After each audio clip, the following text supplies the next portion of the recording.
분들 계신데 좀 앞자리에 앉으시오. 2층에 있는 분들 앞으로 좀 더 올라오세요. 거기 뒤에 있으면 담임 목사 얼굴이 보이나? 앞으로 나오시오. 예, 감사합니다. 여러분, 예배는 진심으로 드려야 되고 전심으로 드려야 하나님 받으신 줄로 믿습니다. 아까 이제 찬양할 때 마이크가 막 움직였잖아요. 그거 여러분 괜찮아요. 하나님 그거 뭐라고 하지 않으십니다. 그냥 마이크는 마이크고 앰프는 앰프니까요. 그런데 문제는 예배드리는 우리의 마음이 어떤 마음이냐가 중요합니다. 하나님이 기뻐하는 예배를 드려야 돼요. 그래서 하나님께서 원하시는 예배를 드려야 됩니다. 그리고 온전한 11조와 주일 성수는 생명이에요.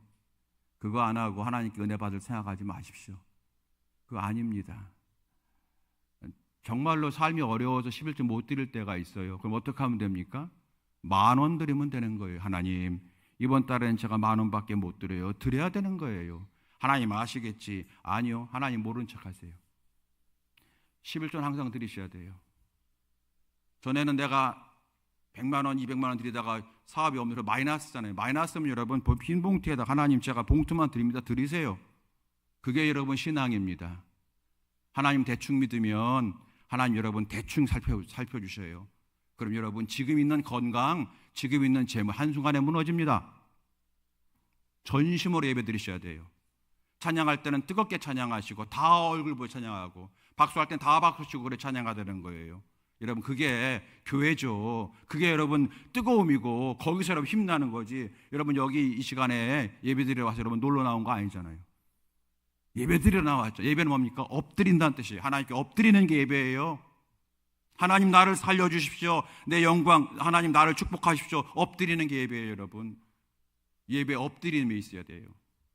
여러분 주일날 예배 참석 못할 때가 있어요. 직장의 문제라든지 사업의 문제라든지 집안의 경조사 때문에 참석 못할 때가 있어요. 그런데 여러분 2주 이상 참석하지 못하는 것은 믿음의 문제가 있는 거예요. 한 주 정도는 괜찮아요. 어쩔 수 없어요. 근데 여러분 2주 연속 참석하지 못한다? 당신에게 믿음이 있는가 물어보세요. 천국 소망이 있습니까? 나 천국 가겠지. 그거 아니에요. 여러분 나 천국 가겠지. 여러분 당장 하나님이 이 땅에 오늘 오셔서 우리가 오늘 밤에 나 천국 간다 생각해 보세요. 오늘 예배 안 드린 사람 어떻게 할 거예요? 오늘 예배 드릴 때 대충 드린 사람 어떻게 할 거예요? 천국 시시한 게 아니에요. 하나님을 제대로 믿으시기 바랍니다. 2주 이상 빠지는 거는 회사에서도 잘리는 거예요. 교회에서도 수태 없이 여러분 자르고 싶은 게 한두가 아니에요. 여러분 저렇게 예배 드리는 게 왜 드리지? 그렇게 예배 드리는 거 아니에요. 여러분 오늘 하나님 앞에 내가 어떤 예배자가 되는가 굉장히 중요해요. 세상의 일이 아무리 급해도 예배는 목숨처럼 지켜야 되는 거예요. 그게 성경이고 그것도 위해서 제가 이 땅에 제가 여러분 앞에 서 있는 겁니다. 여러분 희미하게 예배드리지 마세요. 전심으로 예배드려 최고의 예배를 드리시기 바랍니다. 뭐 음향 이런 거 괜찮아요. 문제는 우리의 마음이에요. 집중하여 똑바로 보고 하나님을 똑바로 보고 예배드리는 거예요. 이거 없애버리고 가운데 십자가 놓을 거예요. 여러분 이렇게 해서 이러면 여러분 성경책 지금 가지고 계신 분 계시는데 안 가지고 왜 안 갖고 나와요? 성경책을 성경을 여러분 비춰놓은 걸 가지고 앞에 놓고 예배를 드리셔요. 성경을 찾으세요. 그리고 찬송가를 찾고 부르세요. 여러분 그래야 은혜가 임하고 그래야 하나님께서 내가 너를 축복하마 내가 너의 눈물을 알아 라고 말씀하시지 대충 예배 드리면서 무슨 역사가 있고 영광이 있다고 여러분 생각하세요? 여러분 회사에서도 그렇게 여러분 회사 생활하게 되면 내일부터 나오지 말라고 그래요. 여러분 제대로 예배 드리는 자가 되시고 정말로 하나님이 살아계심을 믿는 성도가 되시기를 바랍니다. 오늘 하나님 말씀을 시작하면서 6월 둘째 주일이에요. 6월 달에는 여러분 우리 인생의 우리 한 해의 분기점이 되는 날이에요. 달이에요. 상반기를 마무리하고 하반기를 준비하는 달입니다. 그래서 우리 학생들은 6월 달이면 뭘 보느냐? 기말고사를 봐요. 3월부터 배웠던 걸 정리하면서 기말고사를 보르고 사업하는 분들은요 사업 상반기 결산표를 받잖아요. 회사에서 다니시는 분들. 그리고 하반기 실적 목표를 제시하잖아요. 사장이. 그게 여러분 6월입니다. 하나님께서 우리에게 이 6월을 믿음으로 잘 보내라고 우리에게 기대하고 계시는 줄로 믿습니다. 그래서 우리를 예배 자리로 초청을 하시는 거예요. 우리의 영혼을 충전하라고 말씀하시는 거예요. 여러분, 저도 스마트폰을 자주 봅니다만은 요즘 스마트폰 없이는 살 수가 없는 세상이잖아요. 여러분, 스마트폰 하루에 몇 번 충전하시나요? 자주 충전하시죠. 최근에 사셨던 스마트폰이라면 아침에 충전하고 나면은 저녁 때까지 아무 문제가 없지만 조금 오래된 스마트폰은 배터리가 다 수명돼서 여러분 충전기를 아예 가지고 다니는 분도 계시잖아요. 충전하지 않으면 방전되어서 사용할 수가 없기 때문에 그렇죠. 여러분, 우리는 내가 가지고 있는 이 스마트폰은 다 충전하면서 가장 중요한 게 뭐예요? 내 마음이잖아요. 몸보다 중요한 게 마음이지 않습니까? 호랑이에게 잡혀가도 그다음 뭐예요? 정신만 차리면 산다. 뭐예요? 마음의 중요성을 얘기한 거잖아요. 우리에게 가장 중요한 건 마음. 여러분, 마음의 충전을 위해서 여러분 얼마나 노력하고 계십니까? 충전하지 못한 스마트폰이 방전되어 쓰지 못한 같이 내 영혼의 충전이 없으면 우리는 마음이 무너지고요. 마음 무너지면 몸 무너지는 건 순식간이고요. 마음 무너지면 부부관계가 이상해지고, 마음 무너지면 성도 간의 관계도 깨지고요. 마음 무너지게 되면 아무것도 하고 싶지 않고 결국은 인생도 무너지게 되어 있는 거예요. 가장 중요한 게 뭐예요? 우리의 마음이잖아요. 하나님 우리에게 예배를 통해서 우리의 마음을 충전하라고 우리를 부르시는 줄로 믿으시기 바랍니다. 그래서 말씀을 통해 충전하시고 찬양을 통해 충전하시기 바랍니다. 어려움을 당할 때마다 더 많이 충전하시기를 바랍니다. 오늘 말씀을 통해서 여러분, 하나님의 말씀을 통해서 저와 여러분의 마음이 새롭게 충전되어져서 영육이 강건해져서 예배 생활에 승리하고 세상에서도 여러분 기쁨이 넘치는 복된 삶이 되어지기를 주의 이름으로 축원드립니다. 오늘 설교 제목입니다. 채색 옷이 벗겨질 때입니다. 채색 옷이 벗겨질 때. 따라합시다. 채색 옷이 벗겨질 때가 있습니다. 오늘 본문은 구약 성경이고요. 요셉에 관한 얘기입니다. 여러분, 종으로 팔려갔다가 총이 대신 된 요셉, 여러분 잘 알죠? 우리 아이들도 잘 알아요. 이 요셉의 인생의 첫 번째 고난이 시작되는 말씀이 오늘 말씀입니다. 요셉은요, 아버지의 사랑을 듬뿍 받고 자랐어요. 형들에게는 없는 비싼 채색 옷을 입으며 지냈대요. 채색 옷이라고 하는 것은 그 당시 귀족들이 입는 비싸고 고급된 옷이다 생각하시면 됩니다. 요셉이 아버지에게 사랑받는 것은 좋지만 그 결과로 어떤 문제가 생겼습니까? 다른 형제들에게 미움과 시기와 질투를 사게 됐잖아요. 어느 날 형들이 세겜 지역으로 양을 치러 갑니다. 이 지역에는 양을 치러 갈 때 여러분 이렇게 우리처럼 양을 데리고 갔다가 반나절 있다가 저녁 때 양을 데리고 오는 집으로는 그런 양치기가 아니라 한번 양을 치러 가게 되면 풀이나 물이 많지 않기 때문에 이 지역에서 양을 쳤다가 한 이틀 지나고 나서 거기 풀을 다 먹으면 또 저쪽으로 갔다가 거기 또 풀 다 먹으면 또 이쪽으로 갔다 그래서 최소한 일주일 또는 길게는 한 달, 두 달 이상 집을 떠나서 이렇게 돌아오는 그런 형태의 이제 양치기입니다. 형들이 이제 세겜 지역이라고 하는 곳에 양을 치러 갔어요. 아버지가 형들이 소식이 없으니까 잘 있는지 없는지 살펴보라고 아들 요셉을 보냅니다. 심부름을 시킵니다. 요셉은 아버지 말에 순종하는 아이였어요. 형들을 만나기 위해서 걸어서 제법 먼 세겜 땅까지 갑니다. 그런데 가보니까 세겜 사람들이 말합니다. 너 형들 어제까지 여기 있다가 지금 풀 다 여기서 먹이고 저 도담 지역으로 갔어. 도담이 어딘데요? 여기서 한 20-30km 걸어가면 돼. 이렇게 20-30km 또 걸어갑니다. 도담 지역이라고 하는 곳에 가서 이제 형들을 만나게 되는데 거기서 어떤 일이 벌어집니까? 18절의 말씀 보게 되면 형들이 요셉을 멀리서 보고 죽이기를 꾀했다 그랬습니다. 죽일 정도는 아닌데 얼마나 미움과 시기가 있으면 죽이려고 해요. 없애버리겠다는 거죠. 안 보아야 된다는 거죠. 보면 볼수록 속상하다는 얘기죠. 그러니까 형들에게 향한 요셉의 마음과 요셉에게 간 형들의 마음이 좀 달랐던 거죠. 요셉은 채색 옷을 입고 그리고 형들한테 꿈 얘기했어요. 내가 꿈을 꿨는데 이런 꿈을 꿨어요. 그러면서 형들의 마음에 좀 불편함을 주었어요. 그러나 형들을 미워하지는 않았습니다. 아직 좀 미숙해서 어릴 때부터 아버지의 사랑만 받고 자라서 아직 사회생활을 많이 안 해서 또 눈치가 없는 그런 사람이었을 뿐이죠. 그런데 형들은 달랐어요. 요셉 볼 때마다 화가 나고 미워하고 결국은 저 요셉 안 봤으면 내가 살겠어 그러면서 요셉을 아예 안 보기로 해서 안 봤으면 좋겠다 그러면서 결국은 없애버리자고 하는 나쁜 마음까지 형들이 먹은 거죠. 요셉이 가까이 왔을 때 형들이 어떻게 했습니까? 이제 23절 말씀입니다. 오늘 설교 제목이 기록되어 있는 말씀 23절 말씀 보겠습니다. 자, 함께 읽어보겠습니다. 시작. 요셉이 형들에게 이르되 그의 형들이 요셉의 옷 곧 그가 입은 채색 옷을 벗기고 형들이 요셉에게 가까이 가서 요셉의 옷을 벗겼어요. 요셉의 옷 벗어 그랬겠어요? 아니죠. 강제로 벗겼겠죠. 여긴 여러분 옷을 벗었다고 하는 의미도 있지만 또 다른 의미가 있어요. 그게 뭐냐면 요셉에게 채색 옷은 아버지의 사랑이에요. 아버지의 보호하심과 아버지의 그러한 울타리를 상징하는 거예요. 그게 요셉에게 있던 채색 옷이에요. 제가 제 딸에게 요즘 잘 사냐? 길령이가 잘해줘. 길령이가 누구냐면 제 사위 이름이에요. 길령이가 잘해줘. 잘해줘. 맨날 잘해준대요. 근데 뭐 저도 여러분 부부 생활 해봤지만 맨날 잘해주는 남편이 어디 있습니까? 제가 가끔 그럼 농담삼아 만일 길령이가 그만 살자고 그러면 그냥 집으로 와. 언제든지 널 내가 받아줄게. 넌 괜찮아. 이렇게 얘기를 합니다. 이게 아주 그냥 팔이 안으로 굽는다고. 요셉에게 채색 옷은 그거예요.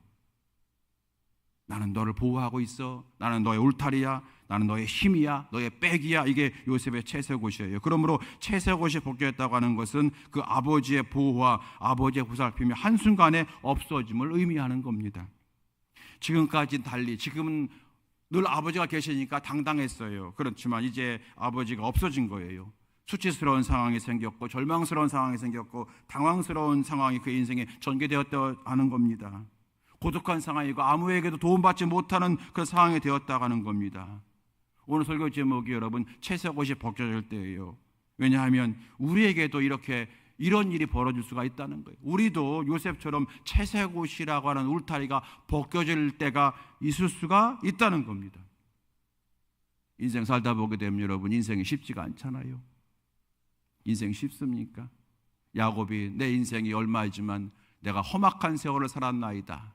아마 우리 연세 드신 우리 장로님 권사님들 똑같이 말씀하실 거예요.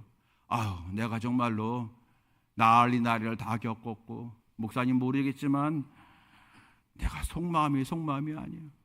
인생의 굴곡이. 여러분 그러실 거예요. 사연 없는 인생이 없습니다. 그렇죠? 그래서 우리도 언제나 살다 보게 되면 나의 채색 옷이 벗겨질 때가 있을 수가 있다는 겁니다.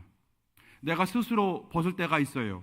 그러나 문제는 누군가에 의해서 강제로 억지로 채색 옷을 벗어야 될 때가 있다는 겁니다. 어느 날 제 친구한테 전화가 왔어요. 한번 오겠다는 거예요. 저기 곤지암인데 전철 있는데 뭘 한번 가겠다고 그러는 거예요. 그래서 와라 그러면서 제가 그랬어요. 직장은? 그랬어요. 그랬더니 하는 말이 나 재작년에 옷 벗었어 그러더라고요. 저희 나이 또래가 지금 회사 다니는 친구들은 이미 한 5, 6년 전에 이제 옷 벗은 친구가 많고 이제 공무원들은 최근에 이제 옷을 벗기도 하잖아요. 60부터 62세까지 이렇게 옷 벗었대요. 옷 벗었다고 하는 것은 직장을 그만뒀다는 뜻이잖아요. 오늘 요셉과 같이 채색 옷을 벗었다고 하는 거예요. 여러분 그래서 우리도 요셉과 같이 뜻하지 않은 일을 당해서 옷 벗어야 되는 일들이 종종 일어난다는 거예요. 제 친구처럼 직장의 옷을 벗을 때가 있고요. 또 우리가 늘 기도하지만 갑작스럽게 건강의 옷을 벗김을 당한 우리 성도들도 있잖아요. 때로는 여러분 피눈물 나게 벌은 그 돈, 재물의 옷을 우리가 벗김 당할 때도 있어요. 때로는 말 못할 가정이란 옷도 벗은 거나 진비 없이 가정생활이 험악한 분들도 있어요.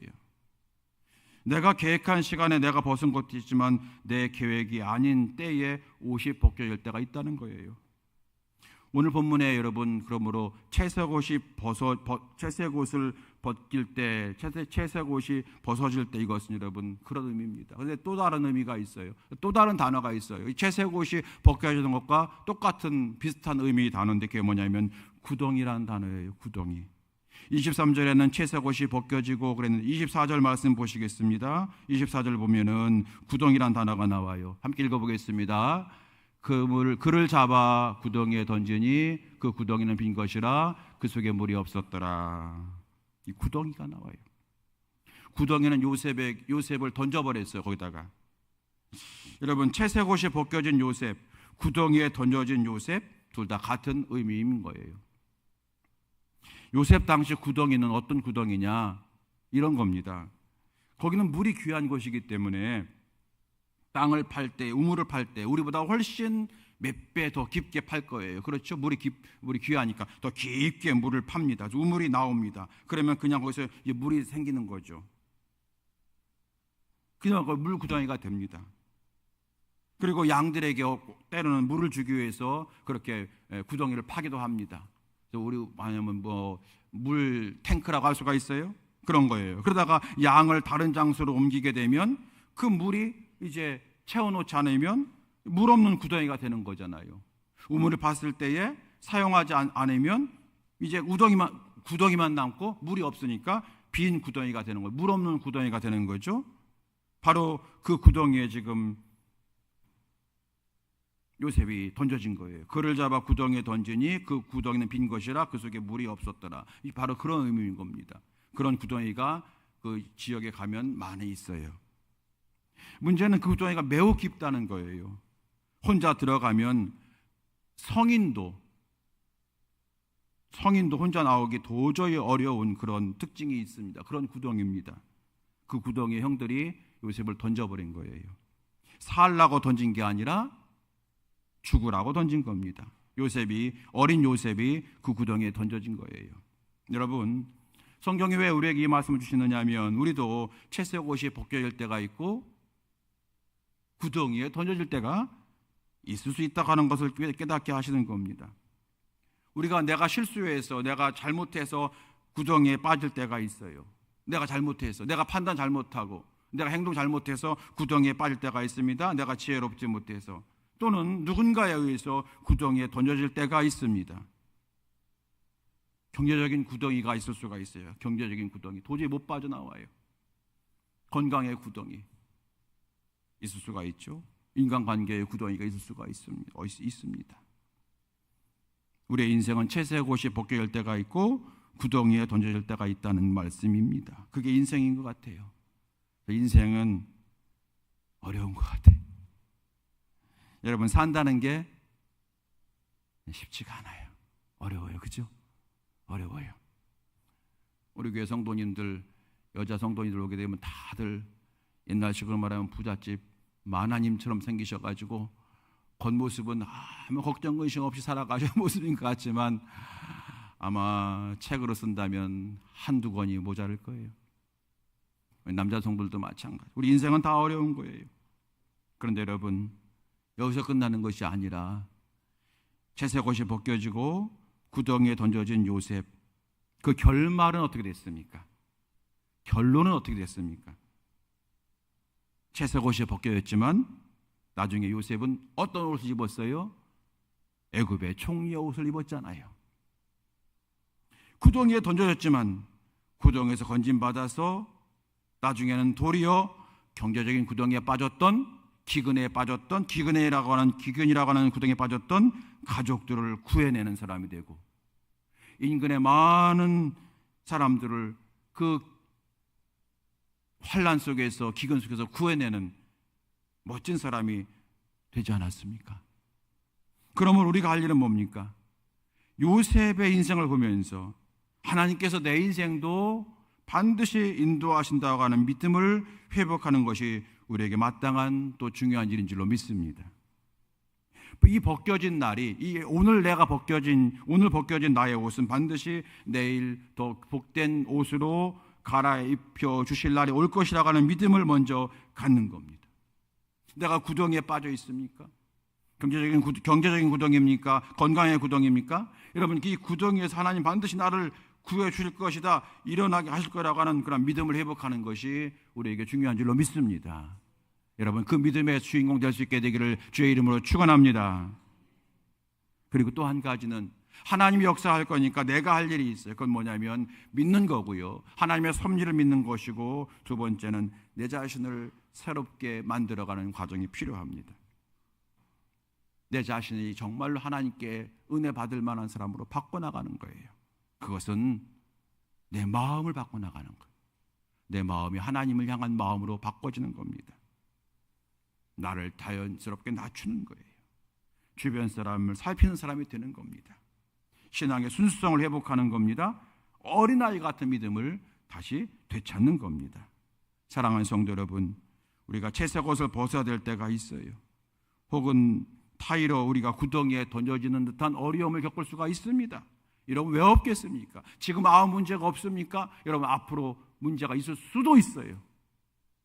몇 번 고비가 있잖아요, 우리 인생에. 여러분, 그렇죠? 그래서 이왕이면 매도 먼저 맞는 것이 낫다고 말 나오는 것 같아요.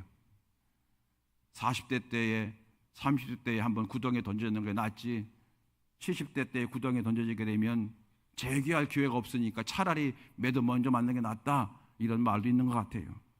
여러분, 그런데 그렇기 때문에 우리는 반드시 그럴 때가 올 수가 있는, 그게 인생인데 하나님께서 반드시 그때마다 우리를 다시 새로운 옷으로 입혀주시고 구덩이에서 건져줄 걸 믿으면서 내 자신을 다시 한번 하나님의 말씀으로 갖고 나가는 것이 꼭 필요한 줄로 믿습니다.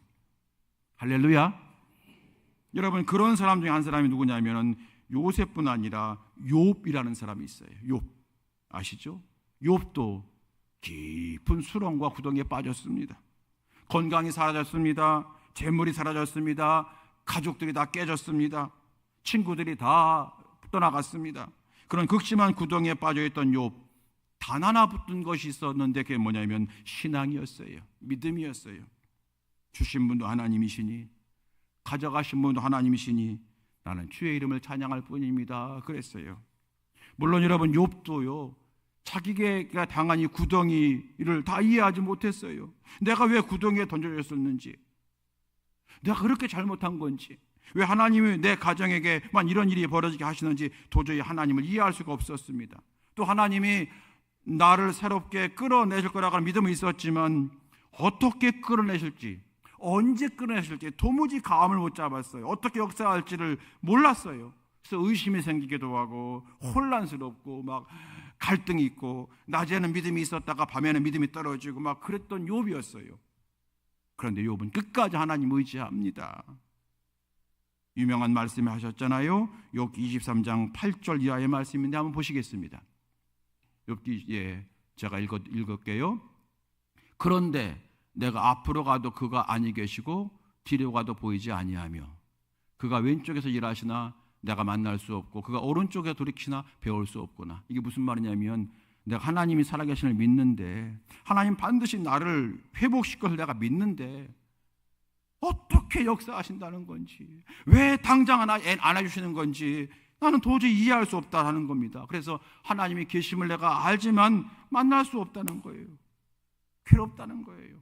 그런데 이 9절에서 끝나는 게 아니라 이제 10절입니다. 10절에서 이렇게 고백합니다. 우리 다 같이 읽어보겠습니다. 시작. 그러나 내가 가는 길을 그가 아시나니 그가 나를 단련하신 후에 내가 승훈같이 되어 나오리라. 아멘. 나는 모르지만 주님은 아신다는 거예요. 나는 이게 언제 끝날지, 어떻게 해결될지 나는 모르지만 답답하지만 주님은 아신다. 나는 모르지만 주님은 아신다. 내가 할 일은 뭐냐? 나를 단련시키는 거다. 하나님이여, 나를 단련시키신 줄로 믿습니다. 내 믿음이 순수한 믿음으로, 어린아이 같은 믿음으로, 진심, 전심, 중심의 믿음으로, 절대감사, 절대 믿음으로 나를 바꿔주시는 줄로 믿습니다. 그 후에 내가 순금같이 되어 나오리라. 할렐루야. 예. 이 과정 중에 욥이 신앙이 새로워졌잖아요. 이론적인 신앙에서 체험적 신앙으로 바뀌어지게 되었어요. 욥이 말했잖아요. 내가 그동안에는 주님이 살아계심을 귀로만 들었는데 눈으로 봅니다. 이 말은 더 확실한 신앙을 가지게 되었다는 겁니다. 저 여러분이 이 은혜가 임하게 되길 주의 이름으로 축원합니다.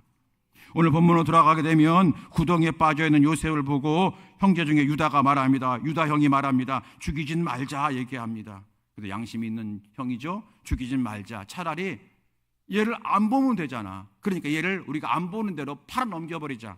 옛날에는 팔아 넘겼나 봐요. 팔아 넘겨버리자.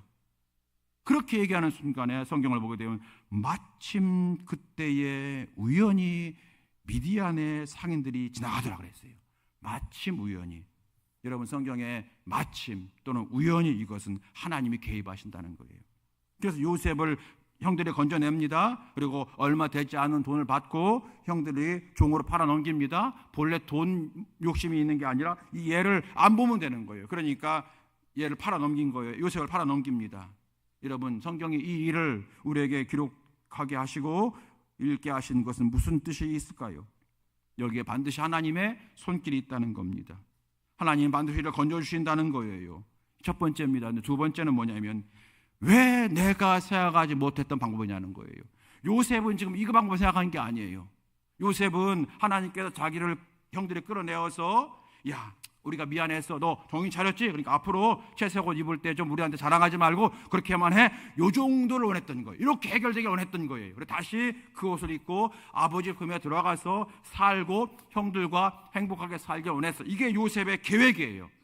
이게 요셉의 계획입니다. 하나님은 엉뚱하게 애굽으로 팔려나가게 하신 거예요. 하나님의 계획이 틀리잖아요. 여기서 많은 성도들이 낙심합니다. 왜 내 뜻대로 안 되냐고, 내 계획대로 안 되냐고 절망합니다. 그러면서 기도해도 소용이 없나 봐, 예배해도 소용이 없나 봐, 이렇게 생각합니다. 하나님의 계획은 어떤 계획이었어요? 요셉이 그냥 나와서 채색옷 입고 나중에 크면은 이제 형들이랑 같이 양치기 해서 그 지역의 가장 큰 양치가 되는, 부자가 되는 그 정도의 하나님의 계획이 아니었던 거예요. 하나님이 요셉을 어떻게 했습니까?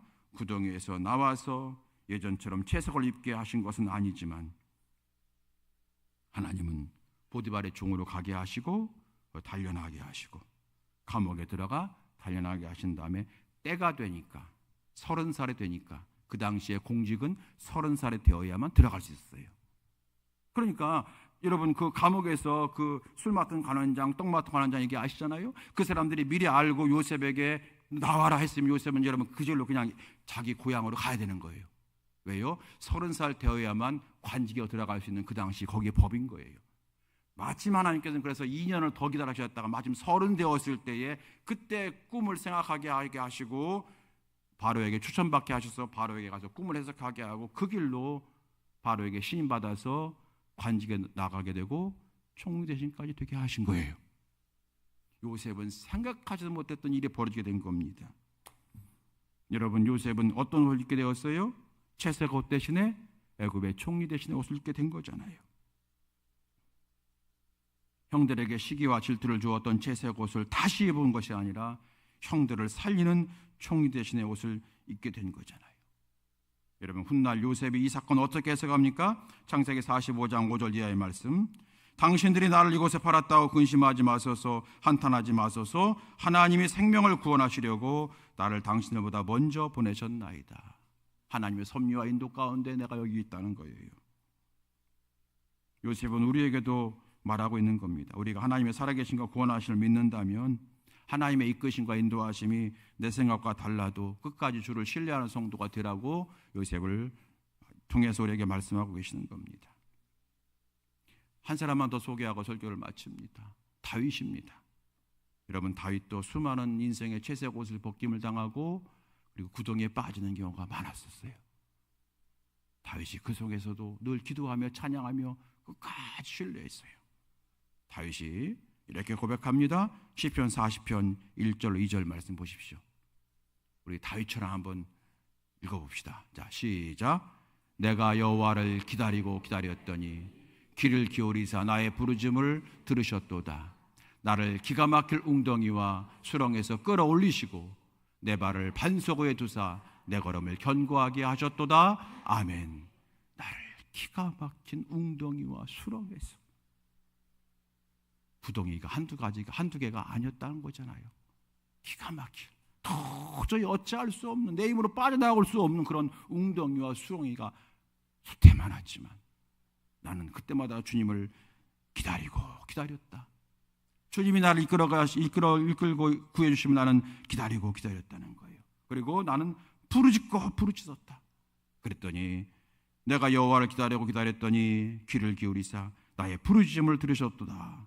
내 발을 반석 위에 두사 내 걸음 견고하게 하셨도다. 이렇게 찬양했던 다윗인 겁니다. 여러분, 요셉이나 욥이나 그리고 다윗이나 이 믿음으로 승리한 거예요. 여러분, 하나님은 오늘도 우리에게 이 믿음 가지라고 말씀하시는 줄로 믿습니다. 오늘 여러분, 채색 옷이 벗겨질 때라고 하는 말씀으로 은혜를 나누었습니다. 나를 지탱해 주던 채색 옷이 벗겨지고 생각하지도 못했던 심각한 구덩이에 던져진다 해도 하나님 계심을 잊지 마라. 하나님 살아계심을 잊지 마라. 하나님 역사하심을 잊지 마라. 하나님을 신뢰하라. 다만 채색 옷이 벗겨질 때 가만히 있지 말고 너의 마음을 말씀으로 새롭게 하라. 기도를 새롭게 하라. 찬양을 새롭게 하라. 예배로 날마다 우리의 인생을 충전하라 말씀하신 줄로 믿습니다.